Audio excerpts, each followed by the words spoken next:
ఒకటి రెండు కాదండి, 20 షీట్స్ జస్ట్ 90 రూపీస్ కి తీసుకున్నాను. ఏంటనుకుంటున్నారా? పిల్లల స్టిక్కర్స్ అండి. Foam cartoon 3D puffy stickers పిల్లలకి బాగా నచ్చుతాయండి. ఇవి మీషోలో తీసుకున్నాను. లింక్స్ నేను కమ్యూనిటీ పోస్ట్ లో ఇస్తాను. మీకు నీడ్ ఉంటే డెఫినెట్ గా చెక్అవుట్ చేసేయండి. అలాగే ఛానల్ సబ్స్క్రైబ్ చేసుకుంటే ఇంకా చాలా మంచి వీడియోస్ అయితే రాబోతున్నాయి. వీడియో నచ్చితే ఒక లైక్ కూడా ఇచ్చేసేయండి.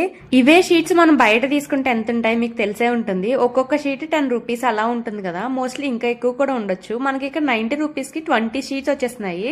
ఇక్కడ ఎన్ని ఐటమ్స్ వచ్చాయో మీకు అన్ని లైన్ గా చూపిస్తున్నాను. వెహికల్స్, ఫ్లవర్స్, స్టార్స్, 1 2 3 ఒకటి కాదండి, ఇలా అన్ని ఉన్నాయి. మేబీ ఈచ్ ఆర్డర్ కి స్టిక్కర్స్ అయితే వ్యారీ అవ్వచ్చు అనుకుంటండి. ఎందుకంటే మన కేటలాగ్ లో డోరేమాన్ ఇవి కూడా చూపించారు. నాకు వచ్చిన దాంట్లో డోరేమాన్ అయితే రాలేదు. రిమైనింగ్ అన్ని వచ్చాయి. బటర్ఫ్లైస్, ఫ్లవర్స్ ఇవన్నీ వచ్చాయి. నేనైతే స్పైడర్ మ్యాన్ కూడా వస్తుందేమో అని చెప్పి చూసాను. కాకపోతే స్పైడర్ మ్యాన్ రాలేదు. ఇవైతే బాగున్నాయి. మనకి అట్రాక్టివ్ గా స్టిక్కర్స్ కి ఇలా షైన్ అయితే వచ్చింది అవుట్ లైనర్ లానా. సో ప్రతి అయితే చాలా బాగున్నాయి. మీకు చాలా ఎక్కువ స్టిక్కర్స్ ఉన్నాయండి ప్రతి షీట్ కి. సో పిల్లలు బాగా ఎంజాయ్ చేస్తారు. తప్పకుండా పర్చేస్ చేసుకోండి. Thanks for watching. Bye guy.